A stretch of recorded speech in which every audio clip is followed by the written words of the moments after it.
Bonjour à tous et bienvenue sur ma chaîne YouTube, je suis Sigrid et ceci est donc la vidéo concernant les natifs du signe du Capricorne pour le mois d'août 2016. Cette vidéo est divisée en plusieurs parties, donc il y a une première partie avec ces trois cartes issues d'un jeu qui s'appelle les portes de l'intuition. Ensuite le tirage classique avec le tarot de Marseille et pour vous Capricorne j'ai ajouté quelque chose d'autre avec le tarot de Marseille, point de vue des conseils bien précis à appliquer durant le courant de ce mois d'août.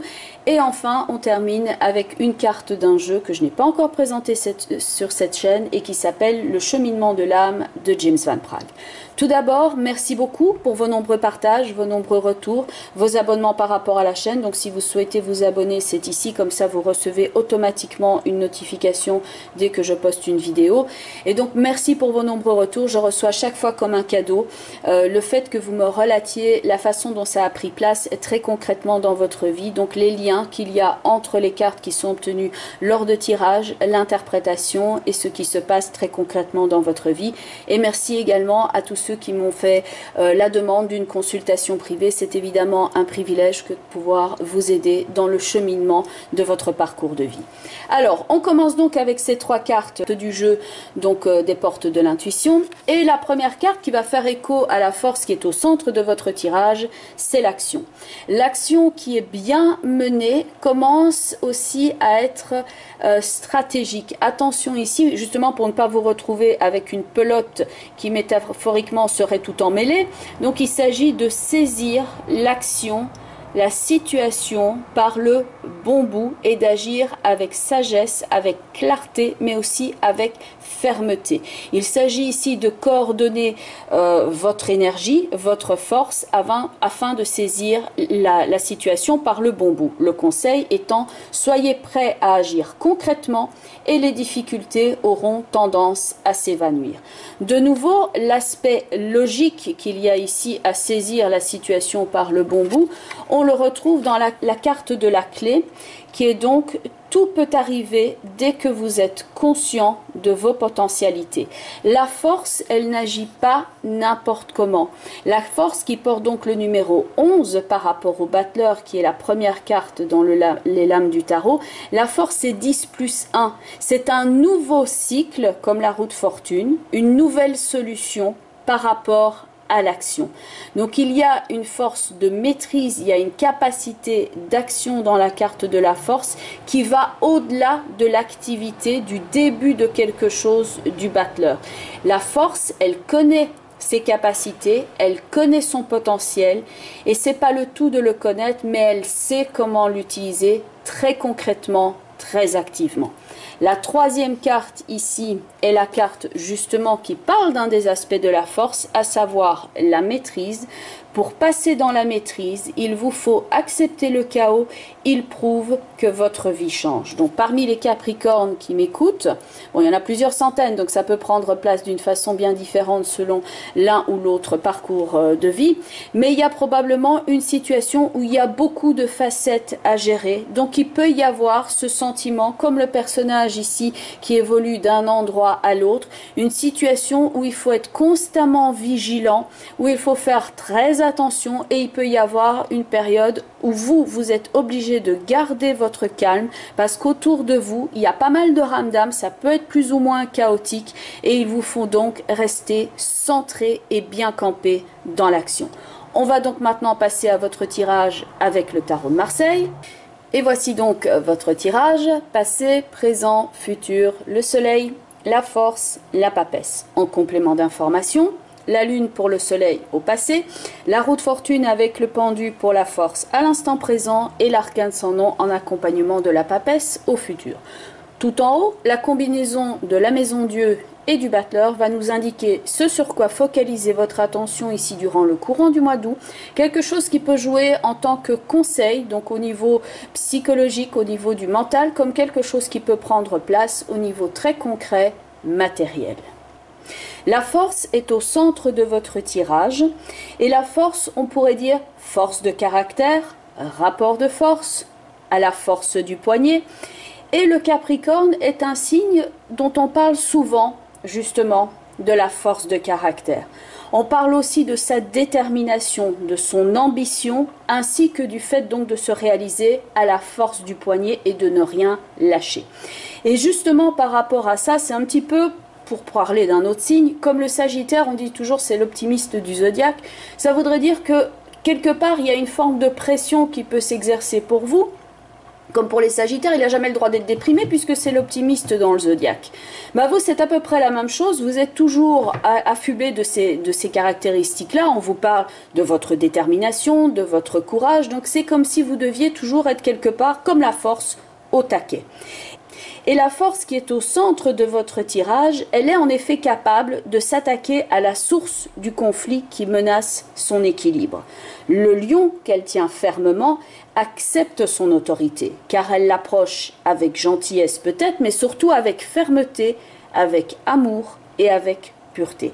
Ce mois-ci peut de fait vous mettre en face de ce qui réveille votre agressivité, d'autant plus qu'on a l'arcane sans nom ici au futur, donc c'est quelque chose qui peut déjà couver ici depuis un certain moment, qui tourne à l'intérieur de vous et que vous avez réprimé ici avec le pendu et qui va sortir avec l'arcane sans nom. Donc ici, il peut y avoir cette situation qui réveille votre agressivité, votre colère, et il peut y avoir aussi dans certains cas de la jalousie, du rapport de force entre certaines personnes autour de vous ou alors vous par rapport à certaines personnes dans votre entourage. Il peut donc y avoir une situation où quelqu'un qui vous prend émotionnellement, physiquement, psychiquement, il y a une notion de combat perpétuel dans lequel vous vous sentez bloqué. Il peut y avoir des questions d'ordre financier, matériel, de maison, une relation de codépendance où vous devez assumer un rôle qui n'est pas toujours des plus agréables, car vous vous retrouvez toujours avec ce pactage sur le dos comme un bon petit soldat. Ici, il y a des situations où il y a d'autres personnes qui sont engagées et finalement, c'est toujours vous qui vous y collez. Comme si ici c'était un vélo, on vous colle sur le vélo avec le pactage sur le dos en se disant, voilà, ce bon petit Capricorne va pouvoir agir dans la situation et donc, pouf, c'est toujours sur vous que ça tombe. Les contraintes peuvent certes donc être extérieures. Il peut y avoir un sentiment d'obligation pour vous que vous devez agir comme cela. Et vous avez probablement ici envie de vacances, mais c'est comme si vous vous disiez, si c'est pas moi qui m'y colle, il n'y aura personne. Donc ça peut être un cas de figure. Alors il peut y avoir aussi le fait qu'avec la force, le battleur et les autres cartes qui sont autour, il peut y avoir une relation, que ce soit au niveau amour, amitié, ça peut aussi jouer au niveau du travail, puisqu'il y a plusieurs centaines de personnes qui écoutent ces vidéos. Mais donc il peut y avoir quelqu'un qui cherche à dominer l'autre. Dans une relation, par exemple, en couple ou au niveau du travail, il peut y avoir un côté passionné, ainsi qu'un côté assez orageux qui revient tout le temps sur le tapis. Et donc au travail, ça peut être quelques défis à relever également. Posez-vous par exemple ces questions. Vous sentez-vous obligé par rapport à certaines personnes? Est-ce que certaines personnes ou situations dans votre vie sont envahissantes et vous prennent votre énergie et vous contrecarrent dans votre action? Est-ce que l'on prend votre attitude, votre action, votre personne, votre générosité pour acquise? Il y a des personnes autour de vous, mais il y a aussi une forme de... C'est toujours vous qui assumez au final, ce qui peut particulièrement être fatigant, point de vue émotionnel et même physique, où vous devez ici faire attention par exemple à votre dos. Ça peut être au niveau des lombaires plus particulièrement, mais de nouveau comme il y a plusieurs centaines de personnes qui écoutent ces vidéos, donc ça peut être au niveau des lombaires, mais voilà, c'est variable. Il y a en tout cas autour de vous un manque de bonne volonté. Posez-vous vraiment la question, est-ce que vous recevez en retour ou est-ce que vous vous retrouvez corvéable à merci? Est-ce qu'on donne de la valeur, la juste valeur par rapport à l'effort que vous donnez? Et donc ça peut être même au niveau émotionnel comme ça peut agir au niveau financier ici où vous donnez de quelque chose à l'autre. Est-ce que vous vous sentez libre de dire oui ou non? Ou est-ce que c'est devenu une obligation implicite où il y a plusieurs personnes ici et automatiquement ça vous retombe dessus? Il peut y avoir ainsi un facteur de stress que pour l'instant vous ne ressentez pas ou dont vous ne percevez pas l'amplitude ici, mais ça pourrait, durant le courant du mois d'août, devenir plus intense et vous pourriez arriver à un stade où vous finissez littéralement par exploser de colère pour dire maintenant ça suffit et que les personnes autour de vous ne comprennent pas votre réaction tout simplement parce que vous avez mordu, comme on dit, sur votre chic pendant trop longtemps et que trop c'est trop et qu'à un moment donné, vous explosez. Mieux vaut ici avoir la sagesse de réaliser que certains parmi vous doivent arrêter de dire oui à leur entourage pour ne pas se retrouver esclavagés parce que ça apporte de la frustration. Petit tirage ici additionnel, toujours avec le tarot de Marseille, afin de voir comment vous pouvez casser ce cycle. Donc je mélange le jeu, j'effectue une coupe et là j'ai le soleil avec l'empereur. Donc ça c'est un type de tirage que je n'ai pas encore abordé sur la chaîne mais que j'utilise également en consultation privée. Alors point de vue de cette combinaison là, donc le soleil avec l'empereur, c'est un peu comment ramener le baromètre, comment, d'ailleurs il y a une barre ici, donc c'est son sceptre évidemment mais qu'il tient bien droit, mais comment ramener le baromètre dans votre situation au beau fixe. Dans cette combinaison là, tout file droit, tout est sous contrôle, mais avec une forme de liberté. D'ailleurs, si on additionne le soleil avec l'empereur, ça nous donne 22, ce qui est donc la carte qui correspond au mât libre, en étant sûr donc que tout est bien géré. Donc ça pourrait répondre ici à la question comment être dans un amour sincère et réciproque, comment être au contrôle de son existant, comment être avec un meilleur tonus, parce que cette combinaison-là respire la santé également, et comment ramener une bonne entente au sein des membres d'une même famille ou du couple. Donc maintenant, on utilise les autres cartes du tarot. Donc après avoir coupé le jeu, je dispose les cartes en triangle. Donc première carte, la papesse. Prenez un temps de pause ici avant d'agir. Voyez si vous êtes toujours en train de donner ou si vous êtes en train de maîtriser la situation. Prenez donc ce temps de pause pour ne pas vous retrouver ici esclavagé, mais toujours disposer de votre activité, de votre énergie et de garder la maîtrise sur la situation. Deuxième conseil, le mât qui parle donc de la liberté. La liberté, tant que vous continuez à dire oui à certaines obligations auto-imposées ici avec le diable, ça nous reparle de nouveau de l'esclavage avec l'étoile qui est donc corvéable à merci, alors que vous avez évidemment votre place à prendre dans le monde. Si vous ne prenez pas votre place dans le monde, ce n'est pas eux qui vont vous la donner, eux vont continuer à agir comme ceci autour de vous parce qu'il y a un avantage à vous utiliser de cette façon-là. Sachez aussi à certains moments claquer la porte et prendre de la distance. Et par rapport à votre travail, donc il peut y avoir certaines choses ici où vous avez envie de vous en détacher pour l'instant afin de prendre par exemple une période de vacances, un petit break, une petite pause, une petite parenthèse ici afin d'en profiter. Ensuite, prochain conseil, point de vue maintenant de l'équilibre symbolisé par tempérance, très explicite au niveau amoureux. Il s'agit ici de coordonner et de trouver un équilibre entre les deux personnes qui constituent le couple. Les deux personnes ici peuvent se retrouver à l'instant présent avec trop de codépendance.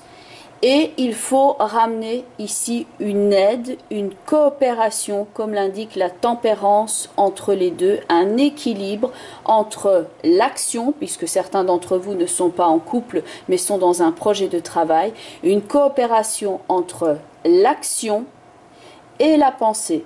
Pour certains d'entre vous, comme il faut faire d'abord une pause avant d'agir, retournez à l'élaboration des plans afin de mieux coordonner votre quotidien afin de ne pas brûler les étapes. Sachez retenir donc ici le fait que pour certains d'entre vous c'est une meilleure coopération au niveau du couple et pour certains d'entre vous c'est de repartir à l'élaboration des plans avant d'agir. Ensuite, la maison Dieu qui peut donc représenter une prise de conscience mais également l'habitation et la maison. Est-ce que celle-ci dans votre vie fait office de lien, d'obligation, de prison, où vous vous retrouvez prisonnier par rapport à une maison, prisonnier par rapport à des travaux à faire, prisonnier parce qu'il y a des choses à tenir en compte. Bref, est-ce que cette maison, est-ce que l'ambiance familiale représente une charge, ou alors est-ce qu'il y a moyen de faire évoluer? Pour certains d'entre vous, c'est la question: cette maison est devenue une charge, je souhaite maintenant changer et m'en libérer. Pour d'autres, ce sera par rapport à des travaux qui ont été effectués. Vous souhaitez maintenant, après une période de blocage, reprendre les travaux dans votre maison. Donc par rapport à l'ambiance familiale, ici ne pas se centrer sur ce qui bloque, mais se centrer maintenant sur les solutions qui peuvent être indiquées par la roue de fortune. Ensuite, l'arcane sans nom. Déblayez, faites du ménage. Soyez quelquefois plus présent dans le sens exprimer le fond de votre pensée, même si vous le faites de façon radicale et avec colère. Vous ne pouvez pas non plus tout accepter. Ici, par rapport au jugement, par rapport aux personnes qui sont autour de vous, ça peut être par rapport à la famille, est-ce que vous avez retenu votre parole? Est-ce que vous avez toujours été dans ce sens d'obligation par rapport aux autres personnes qui sont autour de vous?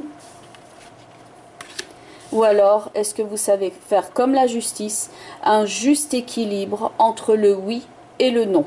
Ça ne sert à rien non plus dans certains cas de toujours verser dans la colère.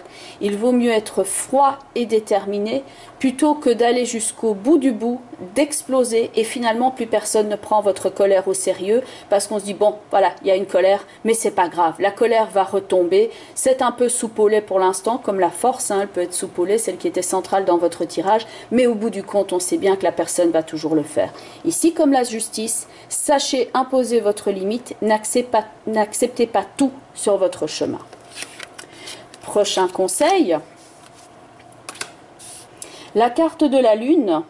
Ici, par rapport aux discordes qu'il peut y avoir au niveau du travail, au niveau des habitations, au niveau de votre famille, dans l'amoureux, chacun a le droit de parole, mais personne ne s'écoute. Tout s'entrecroise. La carte du pape, il y a quelqu'un qui doit diriger la conversation. Il y a quelqu'un qui doit guider, un peu comme un médiateur. Il faut maintenant que quelqu'un prenne le contrôle et donne des conseils avisés. Ça ne sert à rien de parler tous en même temps, tout finit embrouillé. Il faut que quelqu'un ici s'impose comme le pape en tant que chef par rapport à une fratrie, en tant que chef par rapport à un projet. Si personne n'est le chef, tout finit dans l'embrouille. Ensuite, prochain conseil, afin de se sentir victorieux et ici de pouvoir avancer, il s'agira donc de ne pas agir entre guillemets comme un jeune gamin, ici comme quelqu'un qui commence, mais de tirer la sagesse des nombreuses expériences qui ont été sur votre route. Parmi ces deux chevaux qui sont là, il y en a un qui peut agir de façon immature et l'autre avec beaucoup plus de recul et de sagesse. Le tarot ici vous recommande d'agir donc avec plus de sagesse, avec plus de maturité, en retirant la leçon de l'expérience plutôt que d'agir comme un chien fou, comme peut l'être le battleur dans ce tirage-là, bien entendu, que j'utilise donc dans la forme du triangle. Donc c'est une méthode particulière que je n'avais pas encore abordée. Mais voilà, j'ai pensé que ça pouvait être nécessaire ici pour vous d'aller un petit peu au-delà de ce premier tirage et de vous apporter des pistes, des conseils bien pratiques, bien précis afin de mieux gérer l'énergie de la force qui était au centre de votre tirage. On va donc maintenant terminer avec une carte d'un jeu qui s'appelle le cheminement de l'âme. Et cette carte, issue donc du jeu Le cheminement de l'âme de James Van Praagh, est la carte de la peur avec ce message: je prends conscience que je mets à l'épreuve ma détermination à vivre dans l'énergie de l'amour. Ce qui ramène évidemment à la carte de la force que vous aviez au centre de votre tirage, qui maîtrise la peur qu'elle pourrait avoir de l'animal et qui fait preuve certes de beaucoup de détermination. On peut agir donc ici avec soit la peur comme moteur ou avec l'amour. La peur est une réaction physique par rapport à la tâche qui peut s'offrir devant vos yeux ici durant le courant du mois d'août. Peur de manquer à votre devoir, peur d'être vu ou perçu comme quelqu'un de faible, peur de laisser tomber quelqu'un ou un projet, donc quelque chose, et d'être blâmé pour ces raisons, peur d'être laissé pour compte aussi si on n'apporte pas encore plus d'efforts, plus d'argent ou plus de vous-même à une situation. Et donc toutes ces idées, toutes ces choses peuvent vous être auto-imposées et conditionner votre comportement parce que vous agissez en réaction, non pas en ayant pour source l'amour, mais la peur. La peur peut ainsi être ici l'obstacle dont va se servir votre âme pour tester votre ténacité et votre détermination à rester ainsi sur la bonne voie. Agir avec amour est toujours la bonne solution. Certaines choses dans votre vie pour l'instant n'ont peut-être pas pour source l'amour, mais la peur de quelque chose. Il s'agira donc ici de transformer le doute en confiance et d'agir en ayant pour source l'amour et non pas la peur. Puisez donc dans cette énergie de l'amour pour calmer votre peur. Bien entendu, il reste ici qu'il s'agit d'un tirage global, donc ça ne va pas nécessairement parler à 100% des Capricornes. Vous pouvez regarder la vidéo qui correspond à votre signe ascendant sur ma chaîne, ça vous apportera peut-être d'autres pistes de développement, ainsi que pourquoi pas la vidéo qui correspond au positionnement de la Lune dans votre horoscope natal. Si vous souhaitez me contacter afin d'avoir une consultation privée, donc je mets en bas de la vidéo donc l'adresse email ainsi que l'adresse de mon site web pour ceux qui sont intéressés par le tarot, les cartes. Donc il y a des pages sur mon site qui vous expliquent un petit peu la théorie des cartes et des pistes de développement au niveau personnel. Point de vue maintenant de ma page Facebook dont je mets le lien également en dessous de la vidéo. Donc j'ai une page liée à mes activités professionnelles sur laquelle j'organise tous les mois un concours afin de gagner une consultation gratuite. Donc vous pouvez vous inscrire, c'est gratuit et donc bénéficier d'une consultation gratuite si vous êtes tiré au sort. Bien entendu, il s'agit d'un tirage global, donc bien garder à l'esprit que chaque mois il peut y avoir des variations. Il faut toujours essayer de ramener un petit peu ça à votre situation et voir en quoi cela répond, et tout ne va pas vous parler nécessairement à 100%. Et il me reste donc ici à vous remercier pour vos nombreux partages sur les réseaux sociaux, pour les abonnements. Donc si vous souhaitez recevoir une notification automatique, c'est ici que se situe le bouton afin donc de vous abonner à ma chaîne. Comme ça, dès que je poste une vidéo, vous recevez une notification. Et donc merci pour les partages, merci pour les nombreux retours, parce que vous m'avez témoigné en retour, que ce soit via Facebook ou par email. Donc pour beaucoup d'entre vous, la façon dont ça prenait place très concrètement, donc les synchronicités, les points communs qu'il y avait avec le tirage au niveau de la vidéo et les explications et ce qui se passait dans votre vie. Donc merci énormément pour tout ça, parce que je reçois vraiment ça comme un cadeau très précieux. Donc merci pour tous vos retours, merci pour vos abonnements, vos partages, merci pour votre soutien et votre énergie. Et il me reste ici à vous souhaiter un excellent mois d'août à vous les Capricornes, et je vous retrouve très bientôt. Bye bye les Capricornes.